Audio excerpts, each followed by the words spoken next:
En Côte d'Ivoire, le chef milicien Amadé Ouérémy a été condamné à la prison à vie et a versé une amende d'environ 2 milliards 159,3 millions de francs CFA aux victimes en guise de dommages et intérêts. Diaby Isiaka, président du collectif des victimes de Côte d'Ivoire, a réagi après ce verdict. Celui qui cause du tort à la société doit vivre en marge de celle-ci. C'est un criminel de trop qui vient d'être soustrait du rang de la société ivoirienne. Cela va permettre de préserver des vies à l'avenir. Que la justice ivoirienne continue sa lutte contre tous les auteurs de crimes parce que toute la vérité n'a pas manifestée autour de cette procédure. Et ajouter les poursuites contre les auteurs de crimes, ça n'a pas encore cessé. D'autres auteurs de crimes doivent encore passer devant cette justice qui, pour nous, est en train de prendre le dessus sur la Cour pénale internationale dans la lutte contre l'impunité.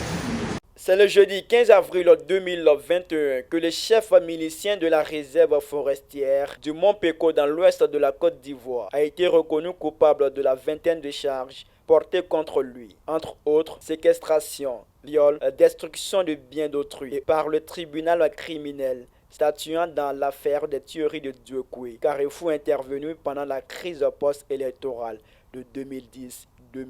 La veille mercredi 14 avril 2021, à l'audience des réquisitions et des plaidoiries, Kwasi Amien Ernest, substitut du procureur de la République, avait requis la même peine. Sur la question liée à l'amende, les avocats des victimes et des structures de la société civile avaient souhaité à l'audience du mercredi 14 avril 2021 que l'État aide Amadé Ouérémy à la payer solidairement.